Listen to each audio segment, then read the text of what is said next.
Well, I'm here at the Glasshouse to see Jasdeep Singh Degun, and he's been kind enough to give me a quick 10-minute interview. So what I'll do is show you the interview, and then we'll have a quick chat at the end about what I thought of the show. Hi everybody, I'm about to watch a concert by Jasdeep Singh Degun at the Glasshouse, and he's been kind enough to give me a few minutes for a very quick interview. So, thanks very much for this. First question is, what inspired you to take up the sitar? What inspired me? So I started off as a vocalist first. So in my primary school, they offered some classes in harmonium playing and singing in Indian classical music. And I come from a non-musical family. So I just kind of put my hand up and said, yeah, I'll do that. And then I started singing, and then slowly, I think it was when around 15 years old that I then started playing sitar. And the beauty about sitar is that the way you play is to try mimic the voice. So I've kind of had a bit of like a head start, which is in terms of playing, because I was singing already. So all the music is based around singing. So I think, and what I really like about sitar and my way of playing is very much so trying to emulate the vocals. So that kind of drew me to that. Great.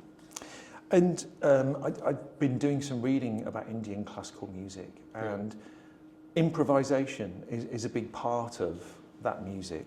So do your non-Indian audience pick up on the emotions, because there are set emotions, aren't there, that you're trying to release with the music? Yeah. How do they get it, without knowing the detail behind it? Yeah, I mean, it's also it's not just Western audiences. It's also like some Indian audiences aren't well versed in Indian classical music as well. Like, it's not just if you're Indian, you know the music. So just like with Western classical music, how many people know opera? It's a very kind of small part of things. But and I'm a firm believer of music conveying emotion anyway. You don't have to be an avid listener to appreciate nuance in emotion.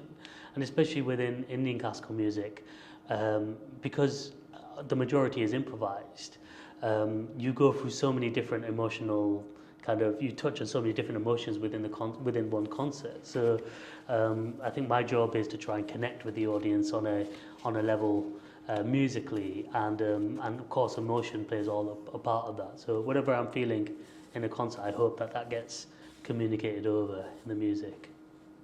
Great.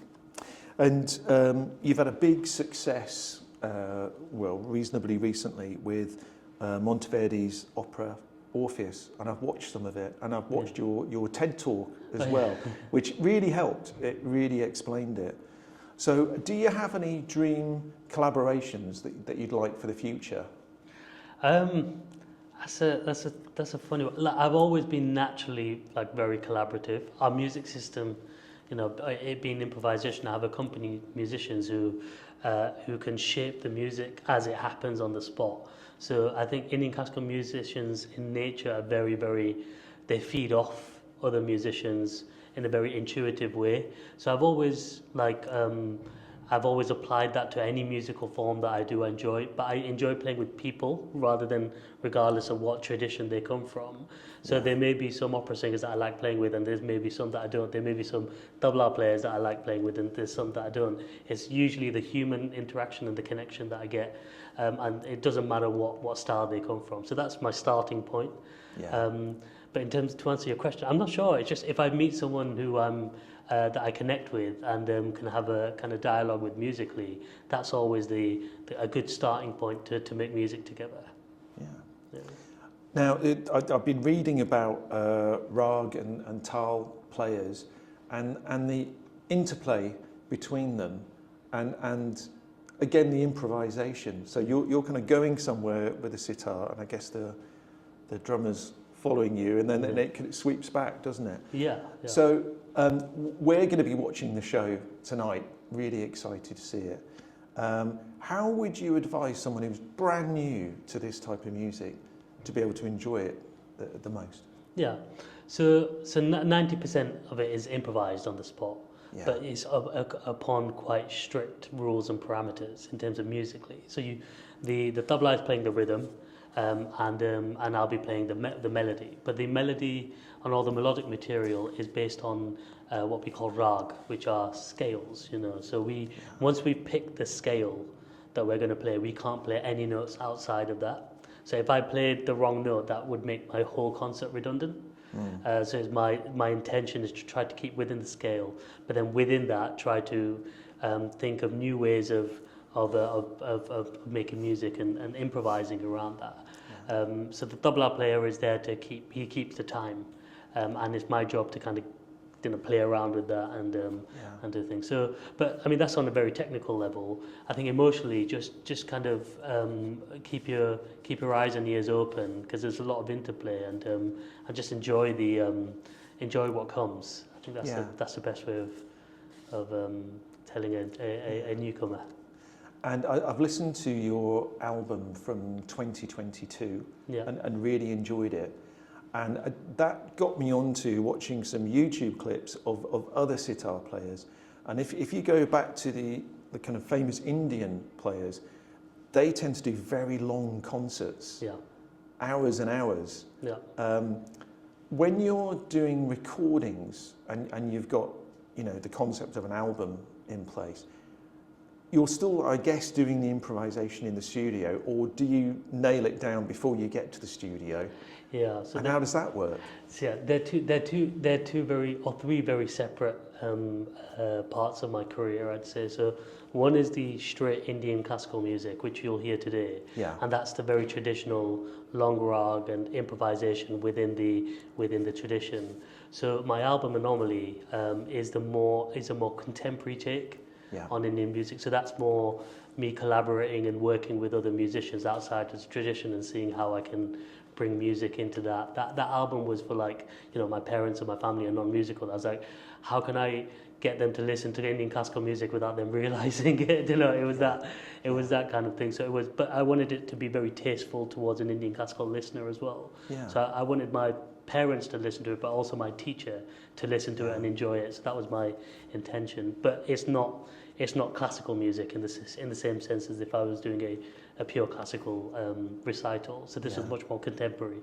And then my collaborative work within Western classical music, like the opera Orpheus and my Sitar concerto, that's a different tangent again that takes off things. So, but whenever if I'm doing a traditional Indian classical concert, it will be that, and there won't be any contemporariness. I'm not going to bring some guitars on for that performance, if that makes sense.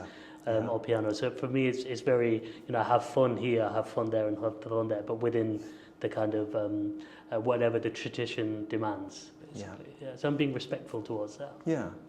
And one final question. My son studies piano at the Glasshouse. In fact, I'm coming back tomorrow. For a session tomorrow.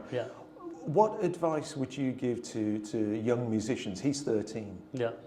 About their future and what they could achieve. Practice. practice.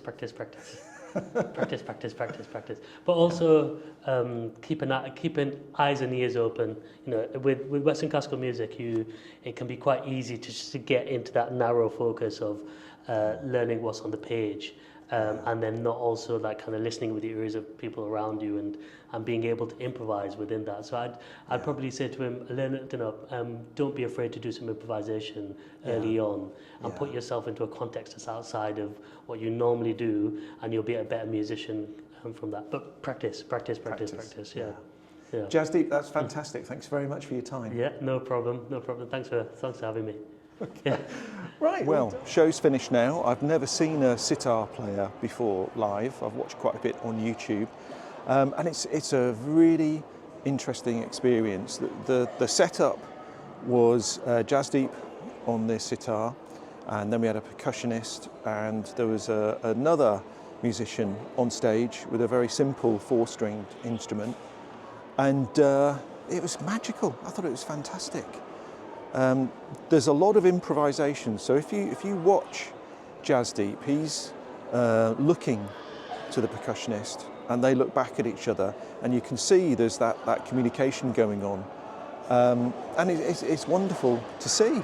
You also get to see him do a kind of a tune-up at the beginning, so he's ready, and then during the show he kind of keeps playing but he's adjusting the sitar at the same time and kind of fine-tuning it.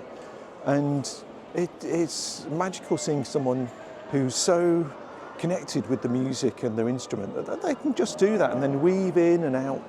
And some of the pieces are quite long and it's very dreamy. You kind of go off into a different world. It was so much better than I even hoped. I thought it was fantastic. And I'll definitely go and see him again. I really highly recommend it.